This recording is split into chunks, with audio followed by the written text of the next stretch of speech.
Assalamualaikum warahmatullahi wabarakatuh. Perkenalkan, nama saya Adifan Afrihendri dengan nomor BP 20 10 25 20 46 dari Prodi Proteksi Tanaman, Fakultas Pertanian Universitas Andalas, kelas 2 Pancasila. Di sini saya akan berusaha menjelaskan materi tentang Pancasila sebagai dasar negara Republik Indonesia.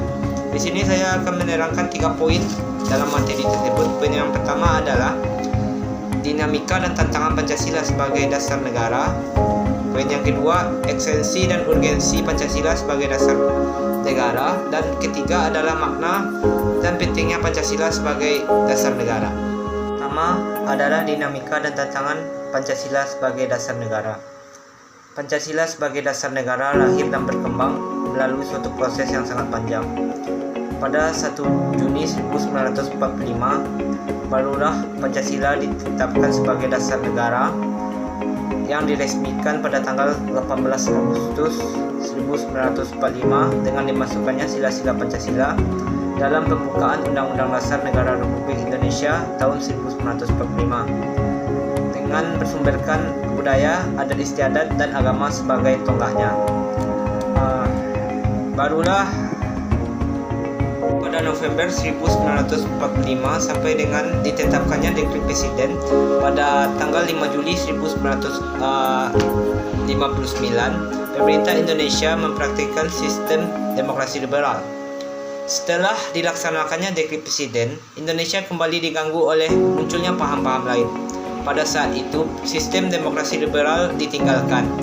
Perdebatan tentang dasar negara di konstituente berakhir dan kedudukan Pancasila diperkuat. Tetapi keadaan tersebut dimanfaatkan oleh mereka yang menghendaki berkembangnya paham haluan kiri di Indonesia seperti komunis. Puncaknya pada peristiwa G30 PKI 1965. Peristiwa ini menjadi pemicu berakhirnya pemerintahan Soekarno dan digantikan oleh Presiden Soeharto. Pemerintahan Soeharto ditegaskan bahwa Pancasila sebagai dasar negara ditetapkan secara murni dan konsekuen. Menyusul kemudian diterbitkannya Ketetapan MPR nomor 2 MPR 1978 tentang pedoman penghayatan dan pengamalan Pancasila. Namun pemerintahan Presiden Soeharto pun akhirnya dianggap menyimpang dari Undang-Undang Dasar Negara tahun 1945 karena dianggap melaksanakan pemerintahan dengan sistem liberalisme dan kapitalisme. 1998 muncul gerakan reformasi yang mengakibatkan Presiden Soeharto menyatakan mengundurkan diri sebagai presiden. Namun sampai saat ini nampaknya reformasi belum membawa angin segar bagi dihayati dan diamalkannya Pancasila sebagai konsekuen oleh seluruh elemen bangsa. Pada tahun 2004 sampai sekarang, berkembang gerakan para akademisi dan pemerhati serta pecinta Pancasila yang kembali menyuarakan Pancasila sebagai dasar negara melalui berbagai kegiatan seminar dan kongres.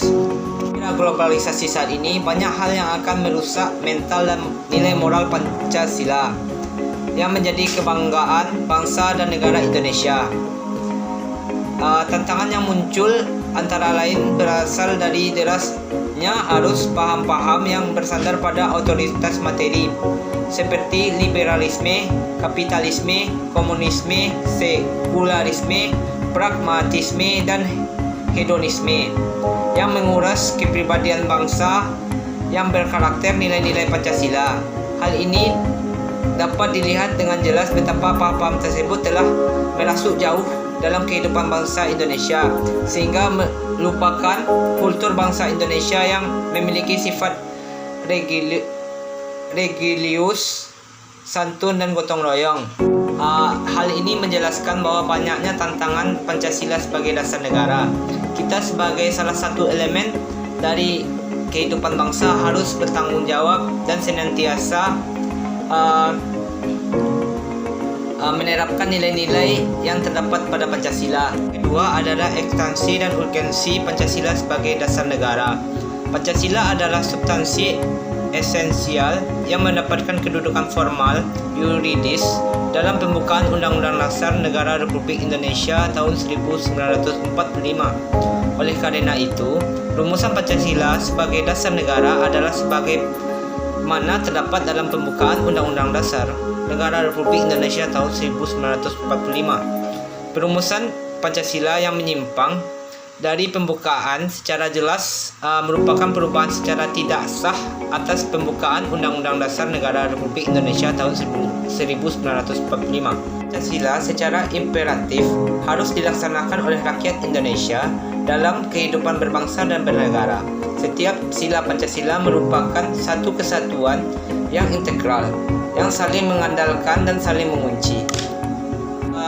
Untuk memahami urgensi Pancasila sebagai dasar negara, dapat menggunakan dua pendekatan, yaitu institusional atau kelembagaan dan human resource atau sumber daya manusia. Pendekatan institusional atau kelembagaan yaitu membentuk dan menyelenggarakan negara yang berwujudkan pada nilai-nilai Pancasila sehingga negara Indonesia memenuhi unsur-unsur sebagai negara modern yang menjamin terwujudnya tujuan negara dan terpenuhinya kepentingan nasional yang bermuara pada terwujudnya masyarakat adil dan makmur.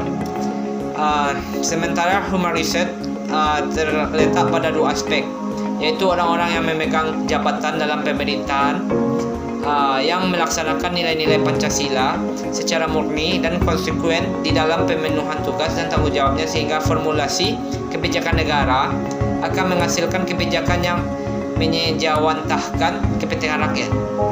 Ini adalah poin yang terakhir atau yang ketiga, yakni makna dan pentingnya Pancasila sebagai dasar negara.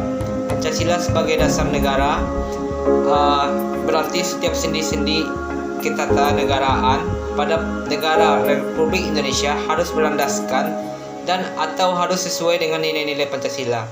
Hal tersebut bermakna antara lain bahwa Pancasila harus senantiasa menjadi ruh atau spirit yang menjiwai kegiatan membentuk negara seperti kegiatan mengamandemenkan undang-undang dan menjiwai segala urusan penyelenggaraan negara.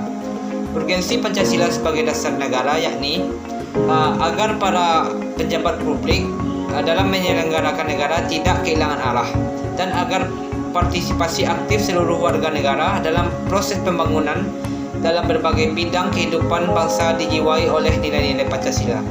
Dengan demikian, pada gilirannya nanti cita-cita dan tujuan negara dapat diwujudkan sehingga secara bertahap dapat diwujudkan masyarakat yang makmur dalam keadilan dan masyarakat yang adil dalam kemakmuran. Sekian pemaparan materi yang saya sampaikan. Kalau ada kata-kata yang salah mohon dimaafkan. Assalamualaikum warahmatullahi wabarakatuh.